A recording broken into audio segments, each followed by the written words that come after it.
میں بتاتی ہوں. پی سی اوز ایک ایسی بیماری ہے جو کہ فیمیل کے اندر جب ہارمونز کی امبیلنسنگ ہو جاتی ہے تو ایک فالیکلز ہوتے ہیں جس کے اندر ایگز بنتے ہیں. وہ جو ہیں وہ بننا ختم ہو جاتے ہیں, وہ اندر ہی یعنی کہ جو اس کا فالیکل ہوتا ہے اسی میں ہی رپچر ہو جاتے ہیں اور وہ ایگز نکلتے نہیں ہیں, جس کی وجہ سے پیریڈز میں irregular ہو جاتے ہیں اور جو میریڈ ویمن ہیں وہ پھر کنسیو نہیں کر پاتی کیونکہ ایگز کی پروڈکشن ہی نہیں ہوتی. دوسرا اس کے جو سائیڈ افیکٹ ہیں کہ اس کے اندر ویٹ بڑھنا شروع ہو جاتا ہے, ہرسوٹزم ہو جاتا ہے یعنی کہ بال آنے شروع ہو جاتے ہیں اسکن کے اندر. اس کے علاوہ جو آپ کی ہیلتھ ہے وہ ایکنی میں, مطلب جو اسکن ہے وہ ایکنی میں آ جاتی ہے. تو ان سب کے لیے جو ہے وہ فار ایور لیونگ نے بہت اچھا ایک کمبینیشن بنایا ہے جس میں سب سے پہلے میں بات کروں گی ایلو بیری نیکٹر کی. ایلو بیری نیکٹر جو ہے اس کے اندر بیری ہے جو کرین بیری عموماً دیا جاتا ہے فیمیل کو جن کو ہارمونز کا پرابلم ہوتا ہے. اس کے ساتھ یہ ایپل کا ایکسٹریکٹ ڈالا ہوا ہے یعنی کہ پیکٹین, جو ایپل سے پیکٹین نکلتا ہے وہ اس کے لیے ہوتا ہے. تو اس سے کیا ہوتا ہے کہ آپ کی جو ہارمونل ہے اور یو ٹی آئی ہے اس کو یہ نارملائز کرتا ہے.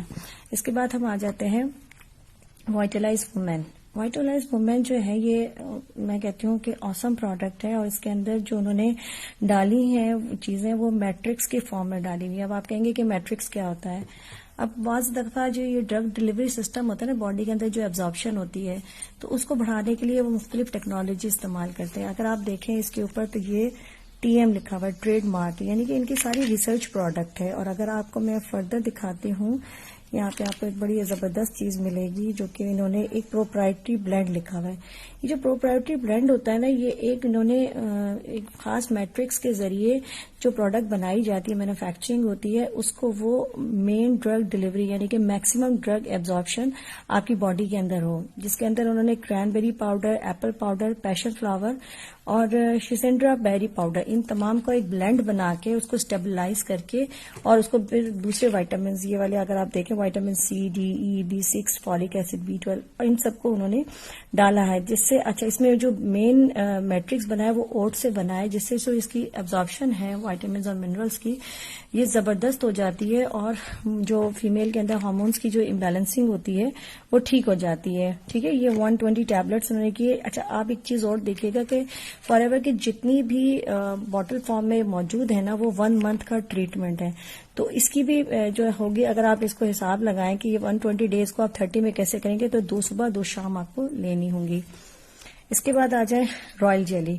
رائل جیلی کے بارے میں یہ کہا جاتا ہے کہ اگر آپ نے کبھی مطالعہ کیا ہو کہ ہنی بی کے اندر کیا کیا چیزیں ہیں یا ہنی بی کس طرح مینوفیکچرنگ کرتی ہے تو بہت ساری اس میں بیز ہوتی ہیں. ایک ورکنگ بیز ہوتی ہیں, ایک کوئین جس کو آپ ملکہ مکھی کہتے ہیں, ایک ورکرز ہوتے ہیں اور ایک وہ جو ہوتے ہیں جو صرف اور صرف ملکہ مکھی کے لیے جو ہے نا وہ فوڈ اور نیوٹریشنس بناتے ہیں. تو جو ملکہ مکھی کے لیے بناتے ہیں وہ رائل جیلی ہوتا ہے جو کہ ملکہ مکھی صرف یوز کرتی ہے اور اس کی جو لائف ہوتی ہے وہ عموماً 50 times greater than the normal be. تو اس لیے ان کی جو تو وہ وہاں سے ایکسٹریکٹ لے گا جو خزاں ملکہ مکھی استعمال کرتے ہیں. اور آپ نے ایک چیز نوٹ کی ہوگی, کبھی غور کیا ہوگا آپ نے کہ چھتے میں کبھی انفیکشن نہیں ہوتا. تو چھتے کے اندر بی پروپیلس ہوتا ہے, بی پولن ہوتا ہے, یہ ساری چیزیں جو ہے نا اس رائل جیلی کو اور ہنی کو سپورٹ کرتی ہیں اور اس کو جو ہے نا جو اینٹی بیکٹیریل افیکٹ ہے یعنی کہ جو بیکٹیریا اس کے اندر گرو کرتے ہیں یا وہ اس کو ہونے نہیں دیتا. ٹھیک ہے, عموماً ہم اسی لیے کہتے ہیں کہ ہنی لے لو گلا خراب ہے, یا رائل جیلی جس ہنی کے اندر ڈلا ہوا ہوتا ہے وہ آپ کی باڈی کے لیے بہت فائدہ مند ہوتا ہے. تو جب ہم اس کو پی سی اوز کے ساتھ اس کمبینیشن میں دیتے ہیں تو یہ آپ کی اوور آل باڈی کی اسٹیمنا, اسٹرینتھ اور انٹرنل باڈی کی جو فنکشن ہے اس کو انہینس کرتا ہے. پھر اس کے بعد ہم آ جاتے ہیں ایبزاربنسی. یہ پیور وائٹامن سی ہے. اب آپ کہیں کہ جی جو ہم بازار میں اویلیبل ہے وائٹامن سی تو ہم کیوں نہ وہ لیں. اب آپ اس کی بھی میں تھوڑی سی آپ کو بتاتی ہوں کہ یہ بھی اوٹ کے اندر انہوں نے ڈالا ہوا ہے اور اس کی جو وائٹامن سی کی جو ریکوائرمنٹ ہے وہ اگر آپ دیکھیں تو 100% RDA اس میں شو ہو رہا ہے. ایک منٹ میں آپ کو یہاں سے ویزیبل دکھاتی ہوں. یہ 100% لکھا ہوا ہے نا، یہ ہوتا ہے ڈیلی ویلیو کہ جو ہمیں ایک ڈیلی ریکوائرمنٹ ہوتی ہے نا باڈی میں.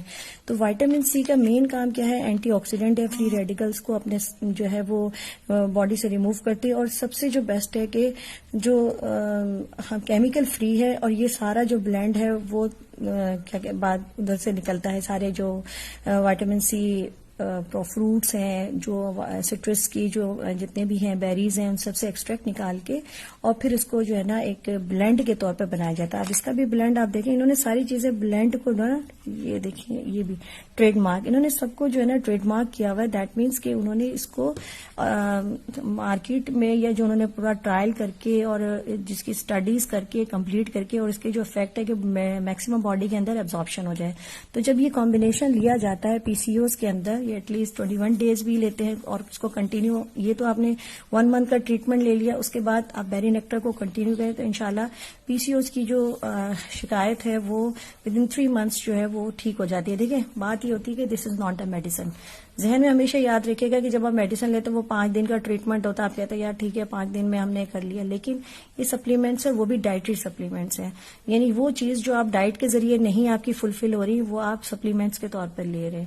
تو کیا ہوتا ہے کہ جیسے میں مثال دوں کہ کسی کی کیلشیم کی کمی ہو گئی ہے، اس کو میں کہوں کہ جی آپ نا کیا کہتے ہیں دودھ پیا کریں، اب وہ 1 ہفتے بعد تو اس کی باڈی میں نظر نہیں آئے گا نا، وہ کنٹینیو 3 مہینے 4 مہینے دودھ پیتا رہے گا تو اس کی پھر کیلشیم کی ایبزارپشن شروع ہو جائے گی اور وہ کام کرنا شروع ہو جائے گا.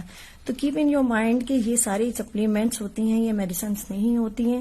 اسی وجہ سے یہ آپ کی باڈی کے اندر جو کمی بیشی جو ہم ڈائٹ کے ذریعے نہیں لیتے، اس کو سپلیمنٹس کے طور پہ آپ کو دیا جاتا ہے تاکہ آپ کی خوراک کی کمی کے اندر جو آپ کو ریکوائرڈ ہے وہ اسی جگہ پہنچ جاتی ہیں. تو امید ہے کہ آپ کو یہ پسند آئے گا. یہ ساری چیزیں آپ ضرور اس کو اسٹڈی خود بھی کیجئے. کوئی بھی انفارمیشن ہو آپ مجھ سے پوچھ سکتے ہیں اور انشاءاللہ میں آپ کو اچھا گائیڈ کروں گی. اللہ حافظ.